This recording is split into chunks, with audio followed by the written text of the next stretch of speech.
I'm Fred, the founder of multi-8-figure fashion brand Cernucci, and in this video I'm going to share the key things I did to drive some insane growth for us early on and how I'd evolved them for 2026 so you can do the same.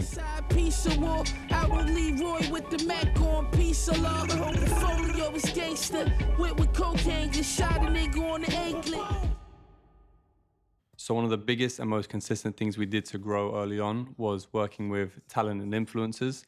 For example, we did a custom jewelry collection with England footballer James Maddison, and we worked with loads of stylists to get our jewelry onto dope artists like Georgia Smith, and even ran content and photo shoot days with footballers like Gabriel from Arsenal, Chalobah from Chelsea. And when US artists were in London, we'd do nightclub nights with them where they'd come through and perform, and we'd do a nice gifting moment as well. And relatively recently, we did a custom jewelry collection with England and Man City footballer Phil Foden, and we really amplified it with a podcast, and we got it on billboards all across the UK. And these moments really helped us grow because when we aligned with poppin' people, it put our brand in the same category as them, and the perception of our brand really evolved, and it just snowballed into way more poppin' people wanting to be a part of the brand and wear our products. And a lot of people don't even trust or buy from the ads they see online. So when somebody dope is wearing or posting our brand, it unlocked a whole new load of customers or people who are open to trying us out.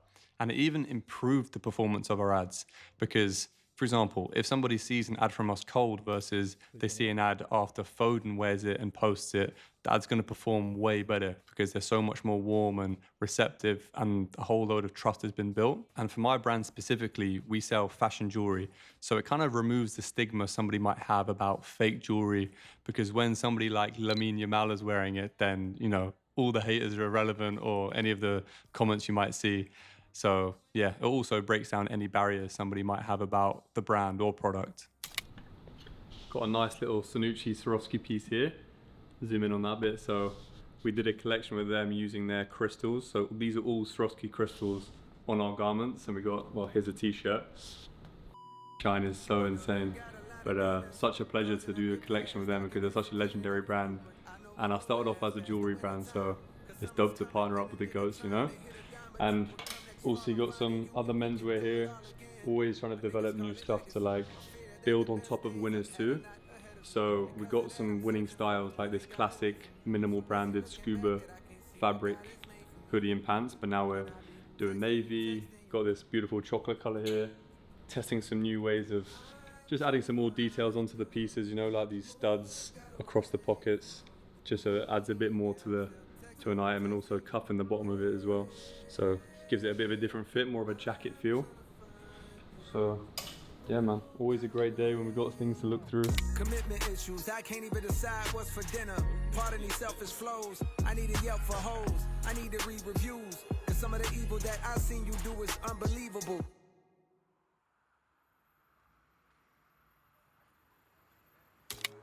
For any brand who's going to work with talent and influencers this year, I think the strategy definitely needs to evolve because everybody is over transactional collabs which look so forced, and everything needs to feel much more natural. Like for a fashion brand, tapping in with a talent schedule and understanding when a music video they're doing so you can do product placement, or when they're about to go on a podcast and they rep your brand. And I think this is so much more powerful than posting, for example, a t-shirt on Instagram saying, oh, this is a fire Cernucci t-shirt, #ad. Everybody just sees through it, and they're used to seeing this for the last number of years on Instagram, and it really doesn't hit the same.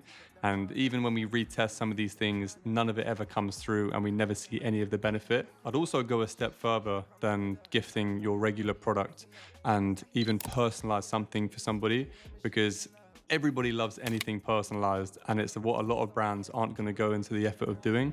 So yeah, really understand somebody.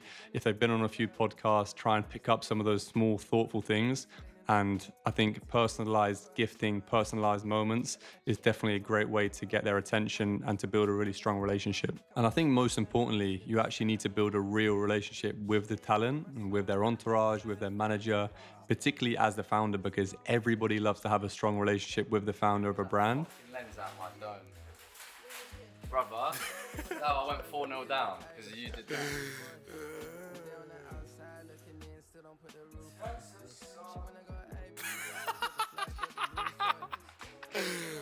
You Literally look at that, bro. Just use the camera in my face, bro.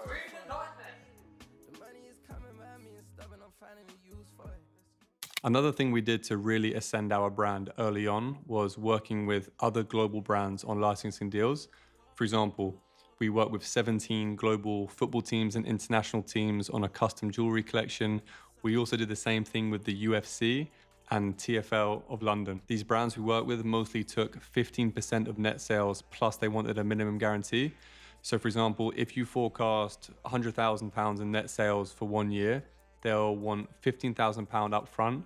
And then for every sale you get above 100,000, they'll take 15% of it. And a lot of talent really wanted the collections we were creating because they were exclusive. You could only get this product with the license that we had. So for example, Sterling, Declan Rice, Jack Grealish, they were all wearing the England pendant during the Euros. And some of the UFC fighters in the US were wearing the UFC collection. So we got so much strong exposure from that as well. And what I honestly loved most about this was these deals are so hard to replicate. And it's not like another brand can just steal the same piece of content or the same product because they'd get sued by the brand. So it was just a great thing we did to get a competitive edge because no one else could do the same thing. And it was costly and it was super creative what we did. I was being kind, I don't wanna understand you. You should let your sister be the voice of reason. Either it's your text that I'm misreading, or it's just your actions I'm misleading. Do you think it's hard to run a fashion brand from abroad? I think, well, it depends how long you're abroad for, firstly. But I think for periods of time, especially in Dubai where I'm like 3 or 4 hours ahead, it can be also advantageous because I can really protect my mornings because I'm 3-4 hours ahead. So everyone's online, for example, here at 1 p.m. because they're online at 9 a.m. in the UK. So it means I can be a lot more strategic in my thinking, you know, have a bit more alone time to just write shit down, plan ahead. And then everyone's online more so from 1 where the meetings and calls start.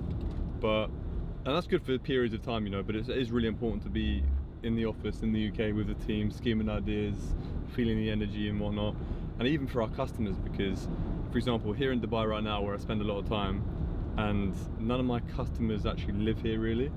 And also, it's not a fashionable city, so you're not walking around and getting a sense of what people are wearing, what colours, what shapes, Why do you think? fits. Why do you think it's not fashionable? Because it's It's just like Too tourists. It's like 80% tourists from all around the world. kind of too hot though, eh? As well.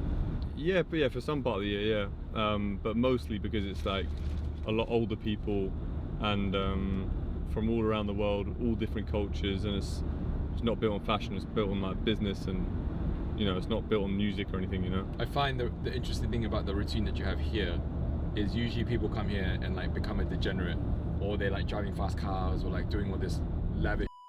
A lot of the time, when I'm here, I forget I'm in Dubai, to be honest, because kind of tucked away in the gaff, just scheming, working all day on the laptop and walking around thinking and like that. So I don't get lost in the lifestyle out here or going for dinner every night, meeting new people, going partying. Because I also think the partying is dead, to be honest. Like the music, I don't think many of the clubs are very good. So yeah, I've never really enjoyed going out too much. So I'd rather just while I'm here lock in, than have my fun in Europe or US or you know whenever I'm kind of traveling around.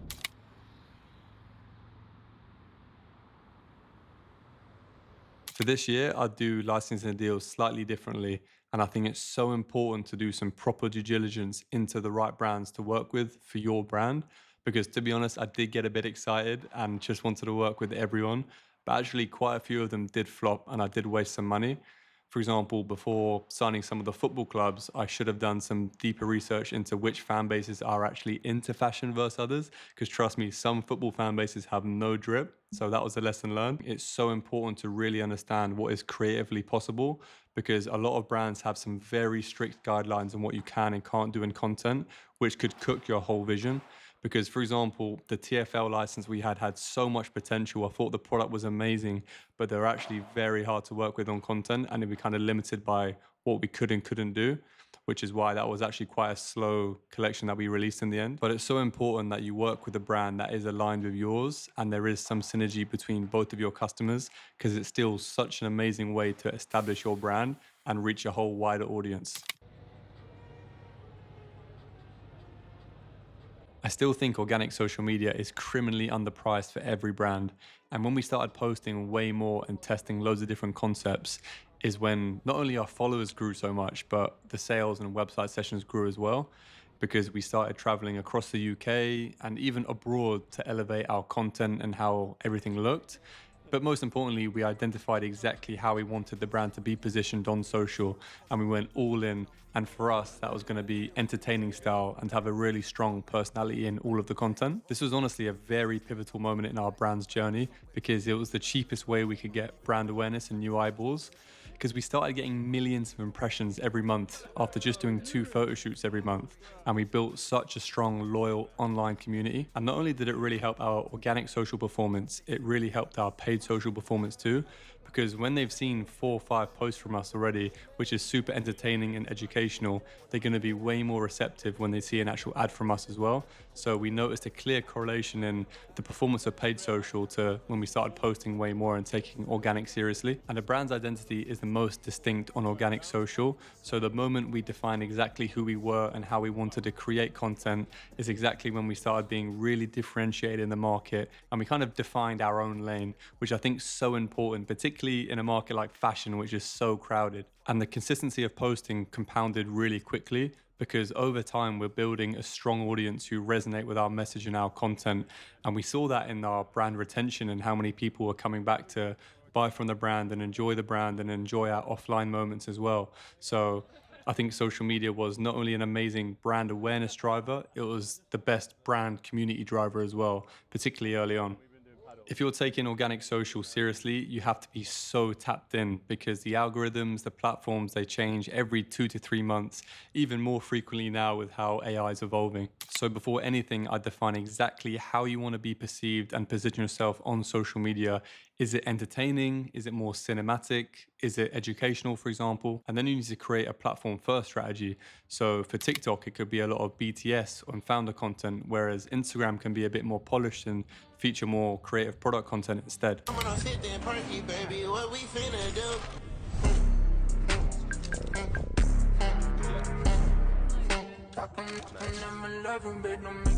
In the last 12 months, founder content has been trending so much, and I predict that this year is going to be more important than ever to lean into this founder content, particularly because every platform was flooded with AI slop, and everybody just wants to buy into the founder story, the brand story, and often the founder page actually outperforms the brand page. And somebody might be able to copy your product or videos, but you can never copy the founder talking to the camera and sharing what they're passionate about and how their brand's growing. And there's never been a better time than now to test new ideas and concepts because there's features like Instagram trial reels where you can post content that isn't served to your followers and you can get a good read and analysis on how the content's going to perform to a cold audience.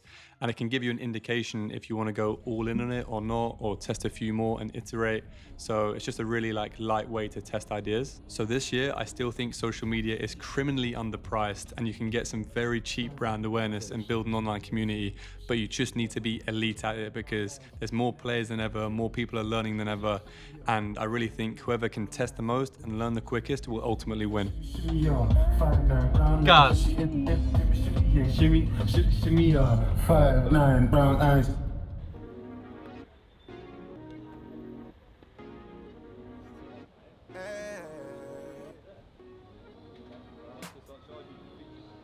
The last thing we did that supported our amazing growth across the last few years was doing pop-ups and having offline moments with our community. So for example, we did a few pop-ups across the UK, we've done sample sales and even a community feedback day where we brought our most loyal customers together in a room and they shared their feedback and their ideas for the brand. And these moments together with our community really help us grow and evolve, because when you're offline face-to-face with someone, it's where you build a true connection and a dedicated community who have actually fallen in love with our brand and will stick with us forever. We have conversations about ideas, feedback, and there's so many gems that we get to learn and discover, which you can't really be communicated on DMs or an email. And it's where we evolve from being a cool brand that you might see on socials to a certified brand. Because when people are queuing for hours to get into one of our pop-ups, you can't fake that, it's just serious motion. And when we repost that onto socials, the whole world gets to see it as well. Offline moments are something we're going all in on this year, and I encourage you to do the same because I predict it's going to be something more important than ever for brands to execute, particularly because AI slop is growing every day, and I notice people are craving offline time more than ever. And it doesn't need to be super high budget or break the bank, because you can look at how brands like Cortez have executed some of their pop-ups, which are really guerrilla style, and they can be just as effective in building community as well. I suggest being really resourceful and doing more frequent, smaller offline moments.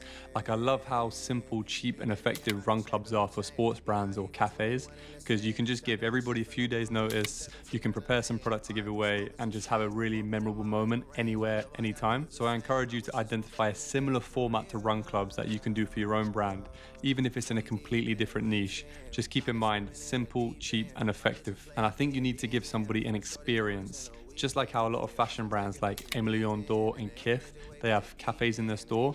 It shouldn't just be like a product-focused pop-up. You need to add another element which embodies your brand, because it's what people want nowadays. They want something to share and remember. So this is why you need to execute an elite offline strategy as well as your online, because it's more competitive than ever, and there's only going to be more brands coming out this year to compete with you. I really hope you found these things useful, and it's exactly what I'm going to be doing this year to grow my brand to $70 million in sales.